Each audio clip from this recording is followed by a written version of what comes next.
இனிமே கண்ணை மூடிட்டு கடலை எண்ணெய் வாங்கலாம். ஏன்னா மந்த்ரா கடலை எண்ணெய் இதயத்தின் தயாரிப்பு. வறுக்க பொரிக்க ஏன் எல்லா சமையலுக்கும் மந்த்ரா தான். மந்த்ரா கடலை எண்ணெய், அபார ருசி, ஆரோக்கியமான உடல் நலம்.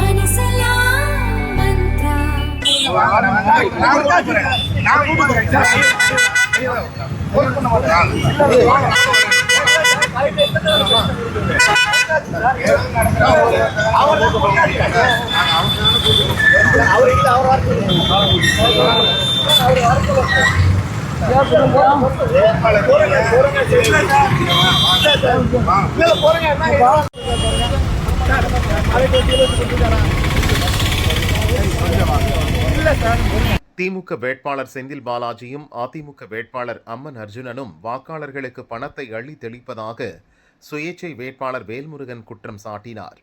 இரு கட்சிகளும் ஜனநாயகத்தை கேலிக்கூத்தாக்கிவிட்டன. கோவை தெற்கு தொகுதியில் தேர்தலை நிறுத்துங்கள் என கேட்டு சுயேச்சை வேட்பாளர் வேல்முருகன் கோவை கலெக்டர் அலுவலகம் எதிரே உள்ள சாலையில் அமர்ந்து தர்ணா போராட்டத்தில் ஈடுபட்டார். இதனால் போக்குவரத்து பாதிக்கப்பட்டது.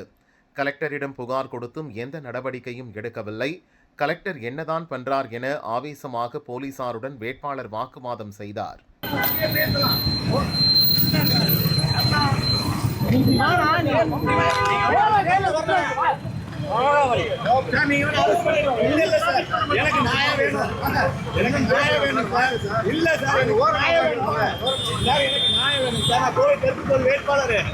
ஜனநாயகத்துக்கான தேர்தலுக்கு அங்க பணநாயகம் தான் ஜெயிக்குது. 20ஆம் தேதி கலெக்டர்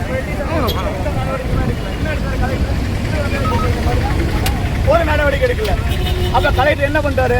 யாருக்கு சப்போர்ட்டா வேலை செய்யறாரு? மக்கள் சப்போர்ட் வேலை செய்யறாரா? அரசாங்கம் வேலை செய்யறாரா?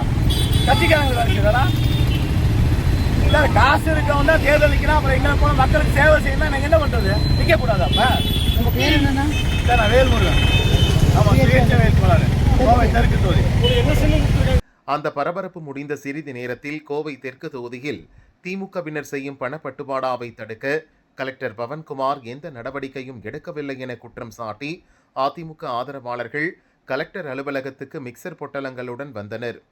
கலெக்டர் அறை நோக்கி நடந்து சென்ற அவர்களை போலீசார் சுற்றி வளைத்து தடுத்து நிறுத்தினர். நான் ஒரு பிரச்சனையும் செய்ய வரலீங்க, மிக்சரை கொடுத்துட்டு போயிடுறேன், கலெக்டர் சாப்பிட்டு விட்டு நிம்மதியாக இருக்கட்டும் என அவர்கள் கூறினர். ஆனால் போலீசார் வேண்டாங்க, தயவு செய்து போயிடுங்க என எச்சரித்து அனுப்பினர். கோயம்புத்தூர் தெற்கு சட்டமன்ற தொகுதியில் ஜனநாயக ரீதியாக போட்டியிடுகின்ற தேசிய ஜனநாயக கூட்டணியினுடைய வேட்பாளர் அம்மன் கே அர்ஜுனன் அவர்கள் அவரை எதிர்த்து போட்டியிடுகிற செந்தில் பாலாஜி மீது பல்வேறு புகார்களை சொல்லியும் மாநகர காவல்துறையும் சம்பந்தப்பட்ட காவல் நிலையமும் எந்தவிதமான நடவடிக்கை எடுக்காததால் இன்றைக்கு உயர்திரு கோவை மாவட்ட ஆட்சித்தலைவரிடம் புகார் கொடுத்து நடவடிக்கை எடுக்குமாறு கேட்டுக்கொண்டதன் பேரில் கோயம்புத்தூர் மாவட்ட ஆட்சித்தலைவர் எந்தவிதமான நடவடிக்கையும் எடுக்காததால் செந்தில் பாலாஜி மீது அவர் கொடுக்கின்ற ஓட்டுக்கு லஞ்சத்தை தடுக்காததால் உடனடியாக மாவட்ட ஆட்சித்தலைவர் அதை தடுக்க வேண்டும், பண விளையாட்டுகளை தடுத்து நிறுத்தி ஒரு மாவட்ட கலெக்டர் ஜனநாயகத்தை தூக்கி நிறுத்த வேண்டும் என்று சொல்லி இன்றைக்கு போராட்டமும் நடத்தியிருக்கிறார். கோயம்புத்தூர் மாவட்ட கலெக்டர் எவ்வித அசைவும் கொடுக்காததால் இன்றைக்கு தொகுதி மக்கள் மனம் உடைந்து, நீங்கள் செந்தில் பாலாஜி மீது நடவடிக்கை எடுக்கப்பட்டாலும் பரவாயில்லை, நாங்கள் தொகுதியின் சார்பாக மிச்சரை கொடுக்கிறோம், மிச்சரை சாப்பிட்டு தெம்பாகிறீர்கள் என்று சொல்லி மிச்சர் கொடுக்கும் போராட்டத்தை நாங்கள் தொடங்கியிருக்கிறோம். முன்னதாக கோவை தெற்கு அதிமுக வேட்பாளர் அம்மன் அர்ஜுனன் இன்று காலை கலெக்டர் அலுவலக வளாகத்தில் தர்ணா போராட்டம் நடத்தினார். செந்தில் பாலாஜி வெற்றி பெற திமுகவினர் 5000 ரூபாய் வரை பணம் தருவதாக குற்றம் சாட்டினார். தேர்தலை நிறுத்த வேண்டுமென்றார். கோவை தெற்கு தொகுதியில் பணப்பட்டுவாடா நடப்பதாக கூறி அடுத்தடுத்து போராட்டங்கள் நடத்தப்பட்டதால் இன்று கோவை கலெக்டர் அலுவலகம் பெரும் பரபரப்பாக காணப்பட்டது.